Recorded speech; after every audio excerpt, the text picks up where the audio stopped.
Hello, everybody, and welcome to this episode of Sports Legends of the Carolinas. I'm your host, Scott Fowler, sports columnist for the Charlotte Observer, where I've worked for 30 years. And as always in this podcast, I'm traveling across the Carolinas, seeking out some of my very favorite sports legends and asking them to tell the stories behind their rise to iconic status. For this episode, we've taken a winding road to North Carolina's high country in Boone, North Carolina, home of the Appalachian State Mountaineers. And while there, we drove up the side of one of those mountains and got invited inside the home of legendary App State coach Jerry Moore. Now 84 years old, Jerry Moore was Appalachian State's head football coach from 1989 to 2012. In 2005, 06, and 07, he led the Mountaineers all the way to the top of the mountain, winning 3 straight national titles at the FCS level. Snaps good, the whole kick. Oh! The kick is good. The Mountaineers are going to try to take it back to the big house. 30, 20, 15, 10. The Mountaineers have just beat the Michigan Wolverines. Those were the first 3 NCAA football championships any institution from the state of North Carolina had ever won at any level. Moore also directed the Mountaineers to one of the most famous upsets in college football history, a 34-32 win over then number 5 Michigan in the 2007 season opener. He earned his way into the College Football Hall of Fame in 2014. Next, it's Jerry Moore on Sports Legends of the Carolinas. Coach Moore, welcome to the show.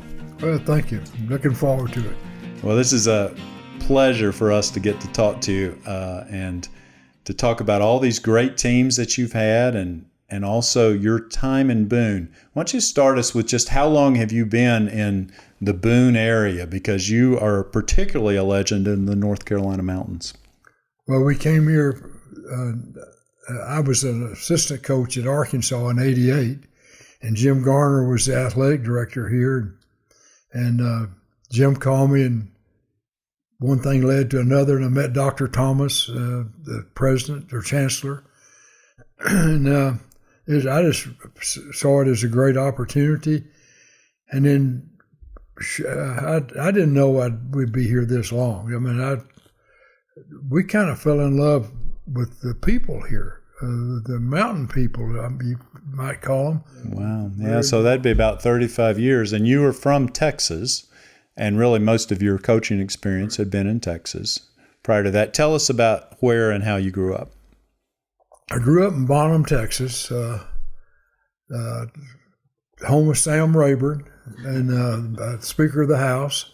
When I was a freshman in high school, we were 0-10, and I'd say we'd celebrate if we won the coin toss. We were terrible, and then in the next 3 years we only lost 5 games, and 2 of those were in the playoffs. And we had a terrific high school coaching staff, and one was my Sunday school teacher, and one was the best football coach I've ever been around. And I think I told you, he played in 2 losing games in his entire life, and had an opportunity. Back then, schools didn't have levels of numbers that you could recruit. They just had how much money you had. You could have 80 on scholarship, or you could have 30 on scholarship. I chose Baylor. They'd beat Tennessee in the Sugar Bowl, and Johnny Majors was their quarterback, and we went to the Gator Bowl our senior year, and we had good players. Several of us got opportunities in the NFL. Not very many of us made it, but we had the opportunity. And that's where I met Margaret. We met when we were freshmen, and we dated for 3 years and got married, and we played a lot of tennis. That was our entertainment, so to speak. Then from there, I got cut by the Dallas Cowboys. You were playing what position at that time? I was a receiver. Okay, right. You were 8th in the nation, I believe, one year, right? And receiving yards. Yeah. Yeah. This was at Baylor. Yeah. And so you went to the Cowboys. I know it was different back then. Did they bring in like 150 players back then? Yeah. Was Landry the coach? Yes, that was the good part about it. Yeah. And I realized when I got there, it was a different ball game. And my high school coach called me and asked me to come coach for him at Corsicana High School. He called me at 2 o'clock in the morning. And anyway, I that coached got you for started? him. Yeah, and So that was straight out of school almost. Yeah, and Margaret taught elementary school across the street from the high school. The third year there at Corsicana, which is 50 miles south of Dallas, we were the only undefeated team in the state of Texas. We had a terrific football team, and it was because of him. His name was Jim Aker. He was the coach. And man. And then from there, Coach Hayden Fried coached me at Baylor in the secondary. And then I went to SMU for 7 years. And after that, I got involved with the Fellowship of Christian Athletes while I was at SMU. Went to Estes Park Colorado for a meeting, a summer meeting, and met Tom Osborne. And then went back the next year. It's a coaches clinic, is what I was trying to get at. Tom asked me then if I'd be interested in coming to Nebraska. Coach Devaney was fixing to retire. And so we went to Nebraska for 7 years, and then came back to Texas as a head coach at North Texas State University. And there 2 years, we were 11-11. And I went to Texas Tech that job came open. And they were in the Southwest Conference at the time. Yeah. That was a tough time for me. We never had a winning season. There was a lot of things going on in the conference that were not good. That was during the death penalty for SMU. And but anyway, I was out of coaching for 16 months, and then I called Coach Osborne not to go back to Nebraska, but just talk to him. And I called Coach Ken Hatfield at Arkansas. I really just wanted to get back in the loop. Yeah, sure. And then Ken said, come to Arkansas and be a volunteer coach. So Margaret and I loaded up and went to Arkansas. She taught 5th grade, and I was a non-salaried volunteer coach and loved it. Well, Coach Fry was an innovator at SMU. Osborne was a technician, and Hatfield was a technician, but he is a people person. The pieces begin to fit together. And then that's when Jim Garner called me to come to, he offered me a job on the phone. Really? Yeah. So you had never been to Boone probably before you I'd never been any further. Well, if I traveled any further out of Texas, it was on an athletic trip. Yes. Yeah. What would you describe as your style of coaching? Well, first of all, commitment to it. After Texas Tech, we lost 18 ball games by less than a touchdown. And you start, if you're not careful, you start second guessing yourself, and worse than that, you start second guessing your players and your people, your staff. And I thank goodness I've never done that. Either way, the players at Texas Tech, I've gone back to a couple of reunions there that they asked me to come back. The players did. I have 4 points that I've learned when I went to my first football convention, as a high school coach. Bud Wilkinson from Oklahoma, who I had utmost respect for, was speaking. And he had 4 points. And if we go back in my office again, we can pull out that middle desk drawer, and you're going to see a brown or gray part of a tablet that's all I had to write it on, was what Wilkinson said was the success. And the first thing was to know what you want to do. And then the next one was to work harder than your players. And the third one was to be fair. And the fourth one was honesty. And that's what I have based most When you came, I showed you a picture that was of Nick Cardwell leading a prayer against Michigan. There's so much behind Nick Cardwell that's not in that picture. And he was a walk-on football player. And came through some tough circumstances as a high school player and probably as a freshman up here that no one knew about. And just and the other thing, a flashback now, at Nebraska, walk-on football players. And see, I'd played at Baylor, private school, coached at SMU, a private school. SMU is very expensive. And there were very, very few walk-on players. Nebraska, they were everywhere. They look like ants out there. They were just everywhere. Interesting, because it was a state school, relatively cheap probably, exactly. and everybody's playing high school football anyway. Plus, Nebraska high school football is not great high school football. It's mostly a farming community state, cattle raising. Those players got to work and stuff like that, but they're good players. And they get better. And that's when I saw walk-on kids, and just like Nick Cardwell again, I'm wearing him out. Scott Satterfield was the same way. He got better every time he practiced, and Nick did.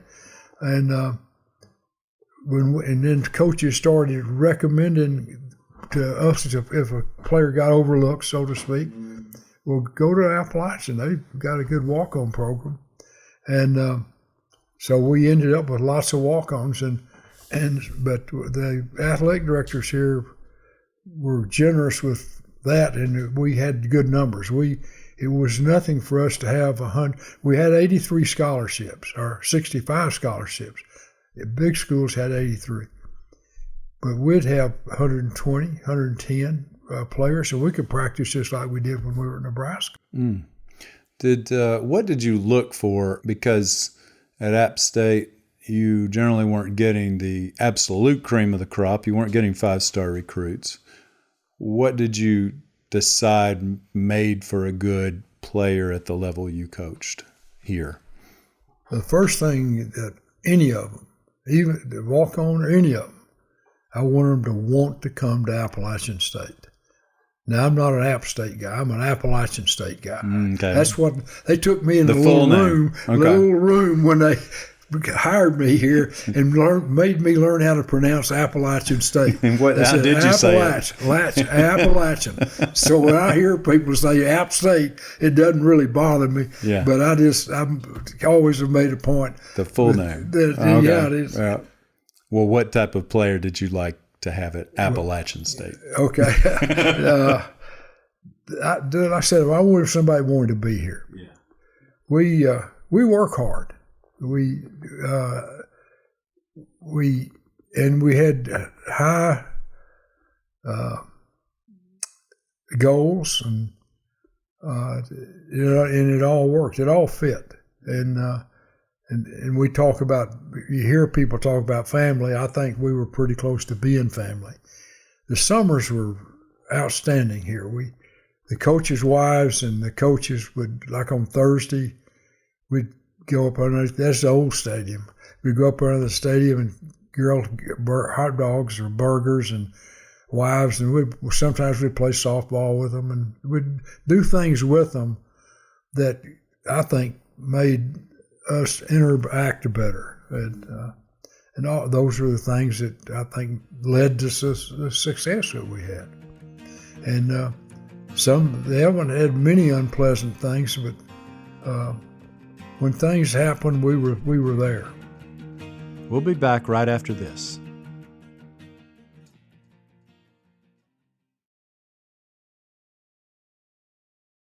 Welcome back. Tell me about the very first national championship that you guys won in 2005. This was in the pre-Armanti Edwards part of Appalachian State's run. We had lost to Montana in the playoffs 2 years before that, and 2 or 3 years before it. And so we had a good taste of it because that ball game went to overtime, and if I think we could, if we'd have won it, we probably, because Montana won, we'd have been in contention. We excited, everybody, and I'm about going to play in Northern Iowa. Mm-hmm. The 2005 National Championship. The Freaky Friday train stops tonight in Chattanooga, Tennessee for the 1AA National Football Championship. Featuring two schools rolling into new territory. Northern Iowa makes its first ever title game appearance. And Appalachian State is also making its championship debut. We had great preparation. The problem was that our quarterback was hurt. And we worked him out on Friday afternoon, and he just really couldn't run, Richie Williams. And Trey Elder was our backup quarterback, and Trey did okay in the first half, but we were behind. And it looked like that if Richie had been well, we would be in good shape. So I remember walking off the field at the halftime with Sean Elliott, our line coach, and I just told him, I said, bro, I'm going to go with Richie second half. I said, we just got to protect him because, he can't get hit. And early in the third quarter, we had a third down play that he completed the pass, and I don't even remember who caught it now, but he made a nice run out of it, to where it was Richie had to go on down the field to get in the huddle, and he was hobbling, he was limping, and the fans went wild. Our people went wild, and that's another thing about Appalachian now. Our fans travel. They like the ball games, and we won that ball game. Yeah, they are great, and that was a huge win for the program. Yes. To get your first national championship. And then the next year, and we did a Sports Legends of the Carolinas interview with Armanti Edwards. How heavily or lightly recruited were you as a quarterback? I wasn't recruited heavily because of my size. I think I was like 155, 160 pounds at that time. And how tall were you? 5'11", 5'10". So. Which is what you always were, right? Yes. Yes. But of course, in high school, at this time, there's no social media. So for a college recruit to see the athlete, they got to come to the game. So on paper, I was 6 feet, 185 pounds. And he of course was one of the greatest players I've ever seen play at any level. Describe him and what he brought to the program. And when you recruited him, I'm sure you didn't know that was what you were getting, probably. Well, I don't think anybody does that as far as college coaches. You see the potential in them, and you never know what they're going to do. But I'll always remember this, that I had a terrific home visit with Armanti, and his mom asked good questions. And Armanti he's never talks very much. And but I remember sitting on the couch and talking. I could have stayed there all night. They just it was a comfort zone for both of us, I think. And some other schools, larger schools, were interested in Armanti, but as a defensive back. And he also was a receiver. He was just a terrific athlete. Yeah. And to tell you the truth, we didn't know that much difference between he and a player named Coco Hillary. And I was right up front with both of them. I said, we're going 2-a-days. We're going to work both of you as quarterback. One of you is going to be a quarterback, one of you is going to be a receiver. And they were already on campus. I mean, they bought into it. Yeah. Well, Armanti has had a terrific career, and so did Coco. Coco made one of the biggest plays besides the block kick against Michigan, catching a pass and running to the 12-yard line where we kicked a field goal. And people kind of overlook that. But Armanti was very quiet. His leadership was when he had the ball. That's when he was the leader. And I've seen him in games take hits that, right in the face and deliver the ball. And of course, I think probably the worst thing people could do is flush him out of the pocket. If he's got his ball in his hand and running, he's double trouble. The lead is 14 when it's Edwards. Oh, what I love an Armanti suit for Christmas. Armanti Edwards, 36-yard touchdown. It's 28-7. He had 240. I've enjoyed Armanti even after college. They've got 2 children, and Margaret and I, when they come up, they call and we go to dinner to eat together. We followed him when he was in Canada. I've been really, really proud of Armanti and Desiree. They're what it's really all about. When it's all said and done, when it's over, that's like those players I was talking about at Texas Tech. Those guys experienced 5 losing seasons, and yet they felt we were close enough that they invited me back to. One of the really neat things that's happened in my coaching career was in that one summer going back to Texas Tech. Yeah, that's unusual. Winning teams have reunions. Oh, yeah. Losing teams, not so much usually. Yeah. Armanti was, of course, the quarterback and one of the architects of the most famous upset perhaps in college football history, the Michigan game.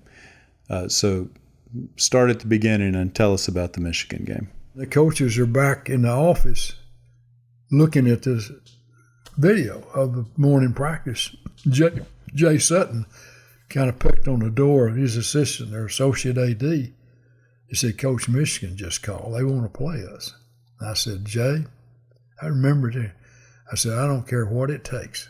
Don't worry about money. Don't worry about anything." He said, "We'll never get this opportunity again. Tell them yes." And that was on a Tuesday morning. On Thursday morning, or mid-morning then, he came by and said, "Coach, we got a contract from Michigan."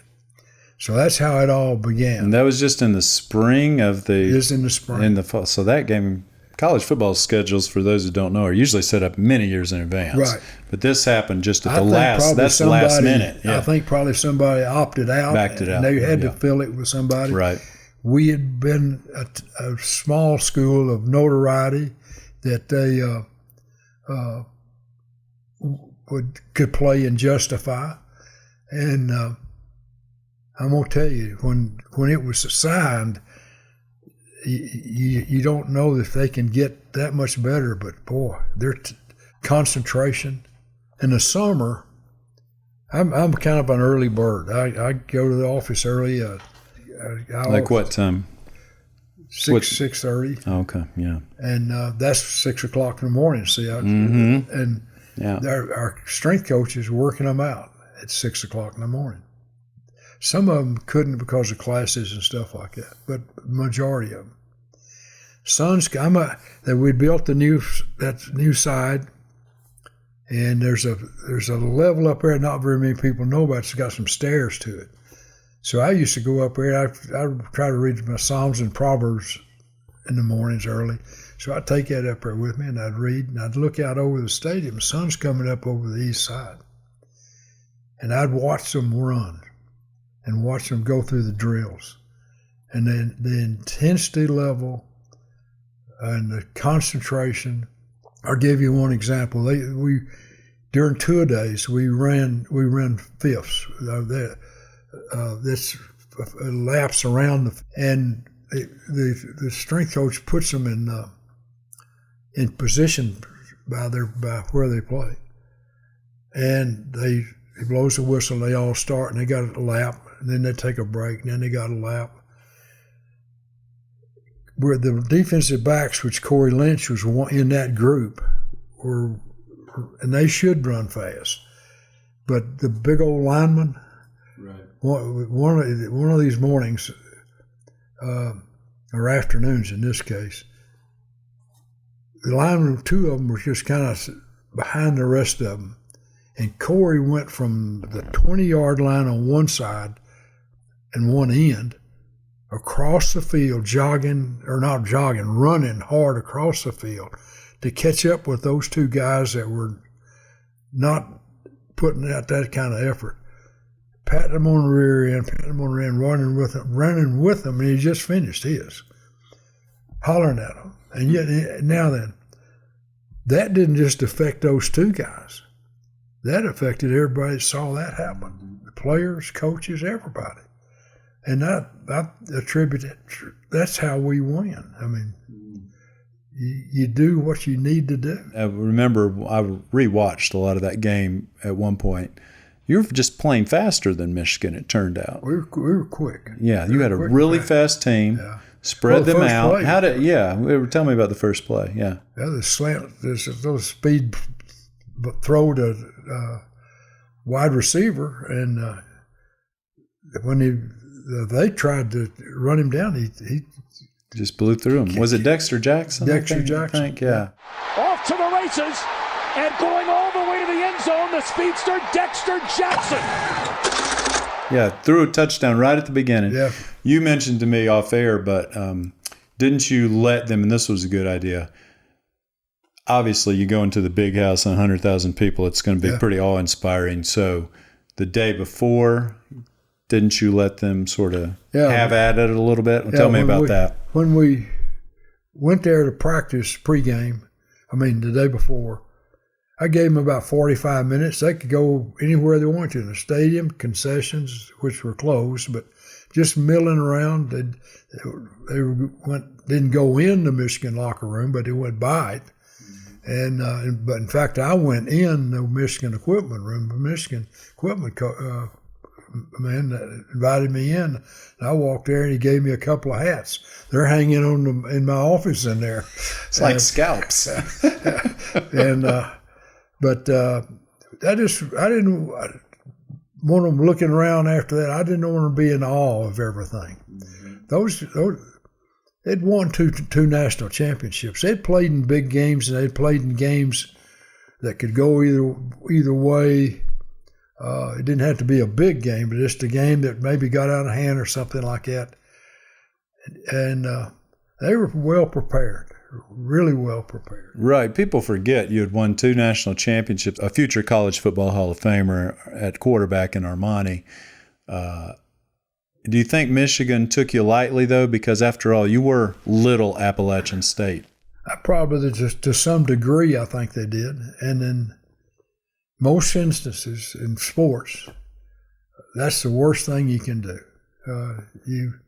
It's hard to get ready at halftime. A coach can go in there and say, holler, scream, and grab one or two of them and all that. And most of the time, it's too late. And I think one of the things that I prided ourselves on, not just me, the other coaches, we talked to them about what we can do. It was always positive. Sometimes you had to correct them, but we tried to make it in a positive way. A great example is special teams at Michigan, because we not only blocked that Corey, Brian Quick blocked the field goal about 7-8 minutes before that. And we worked hard on special teams here during 2 days. And when we'd line up for our field goals or our PATs, we had trouble protecting against ourselves. And I'd look at my stopwatch, I'd look at it, see if we're getting it off in time, and we were. You can't kick it much faster. But the intensity of our people, a lot of times when you get something like that, a player will start like that's on the defensive side, was starting and just pull up. They weren't just starting and pulling up. They were starting and going all the way through. And I made Julian Rouse, who kicked the winning field goal. Yeah, the kicker, right. I was conscious of that during 2-day practices because, in 15 days, we're fixing to go to Ann Arbor. And so I think that carried over up there. And the field goal block was no accident, for sure.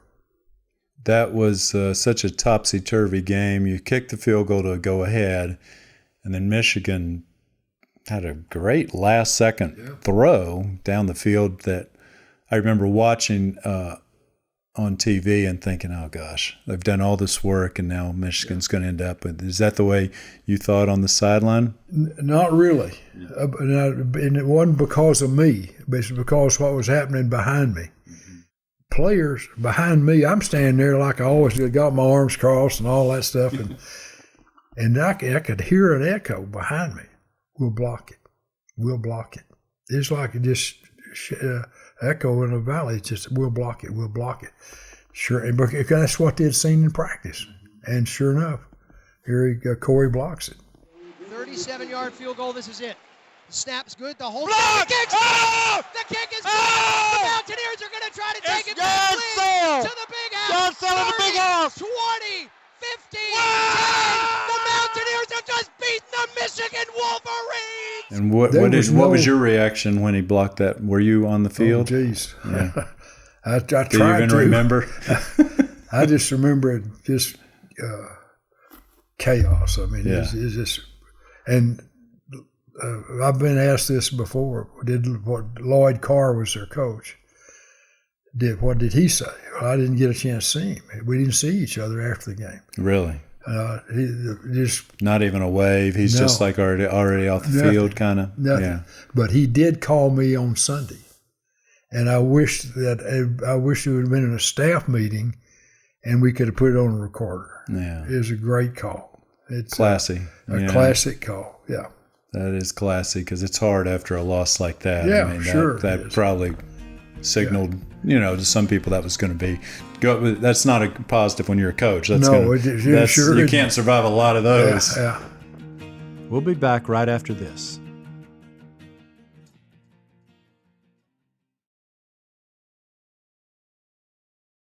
Welcome back. And so you won the national championship for the third time that year. And then you had a remarkable, looking up your record, I'd kind of forgotten that you only had the one losing year, which was early, if I remember. Was it 93. 93. Yeah. So then you have like 18, 19 winning years in a row. But then in 2012, they don't ask you back. And at that point, that was a little bit of a controversy, right? Didn't you want to come back after 2012? Yeah. I wasn't ready to quit for sure. I You wasn't weren't going ready to to quit. Yeah. Previous AD, but what can you tell us about? I mean, does that still rankle you at this point? Oh, yeah. Yeah. I'll never forget that. Charlie Cobb called me Sunday morning. We were on our way to the car to go to church. And he said, we need to meet. The day after the final game. I said, well, can we wait till 1 o'clock? And he said, no, we need to meet right now. And so I took Margaret to church. And in our church, you can go a lot of different directions with it. You can go Sunday school first or church or whatever. So I took her, she went to church first, and I went to see Charlie. And Rick Beasley was with him. When I walked in the door, he said, we need to talk. He said, you want to go to my office or yours? And I said, you call me. I said, we'll go to your office. And he said, they want you gone. It was just that simple. And I remember Rick saying, they don't want to use the word fired. They want you gone. And that was the end of conversation. And I went back to get Margaret. I went to park the car at church. I went to get her. And I said, can you go to Sunday school? And she said, yeah, we'll go. So we went to Sunday school. We weren't in there 5 minutes, and she started crying. So we went back, came back home, and then Jay Sutton called me and said, Coach, did you know that there was a meeting this afternoon? Who is Jay Sutton? He was the associate AD, the one that told us, interrupted her when we went. They called him about Michigan. Oh, right. Okay. Yeah, Jay Sutton, yeah. Yes, the same guy. Yeah, okay. he called me, and So there was a 2:00 meeting, and we didn't know anything about it. And so I told Margaret, I'm going. She said, I'm going with you. Those players, we've been blessed in a lot of ways, really have. I don't mean to get churchy or whatever, but those players care as much about my wife as they did me, probably more. And she said, I'm going with you. And we went up there and we sat in a room. It's kind of a weird deal. They was in a big meeting room, and said 2:00, and I look at my watch, and it's after 2. And now I've told there's not very many people know about what we're talking about right now. Okay, yeah.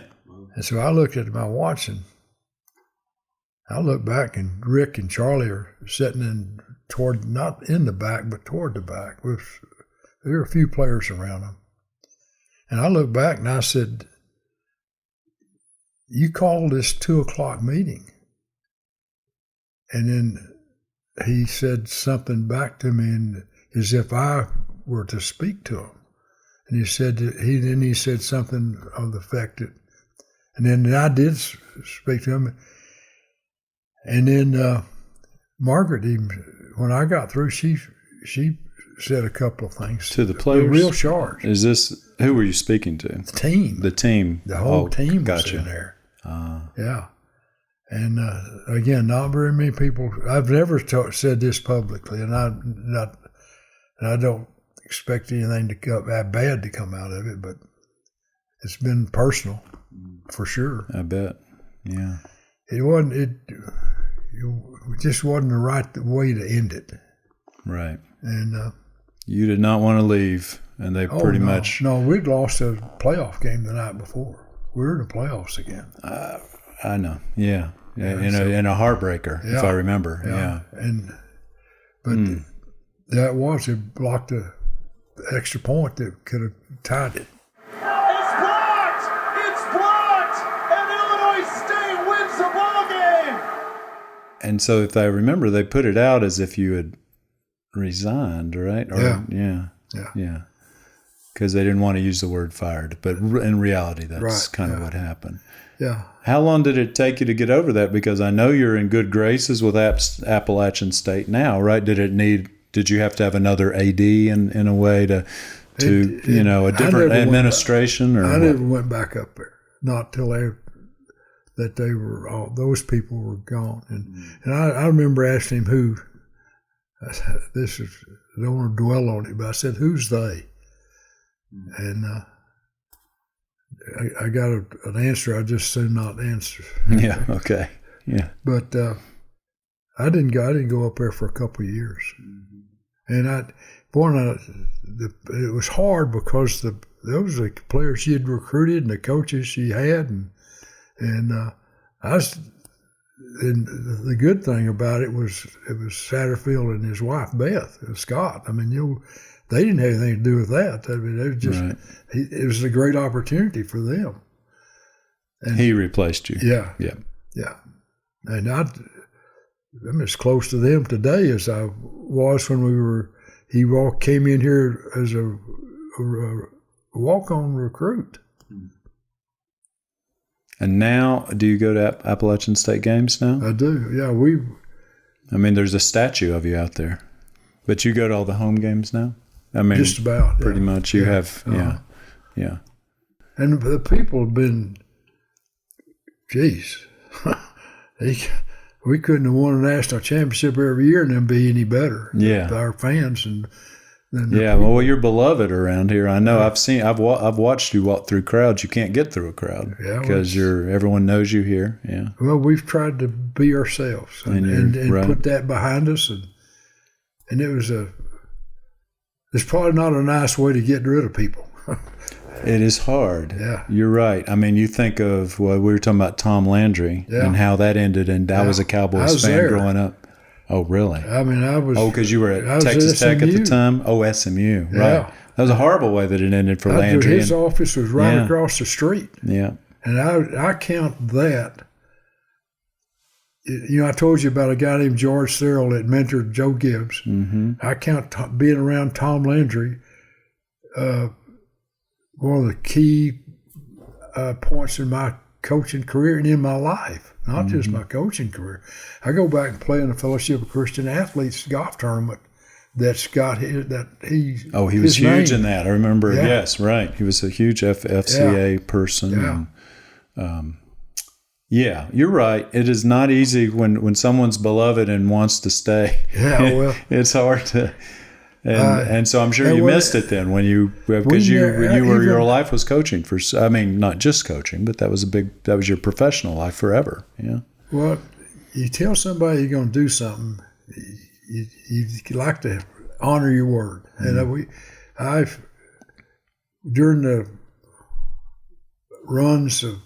championship runs in which we won a championship that year. Southern Conference. Again. Yeah.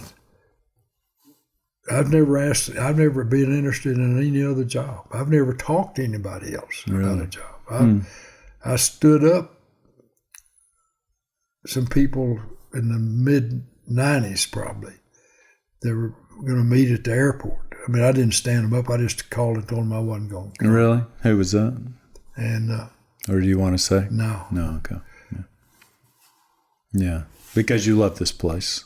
Yeah. We wouldn't have stayed if we didn't care about the school and the programs, and we know enough about it and the people. I go back to Dale Green. His son, Dale Green's son, walked on for us. He was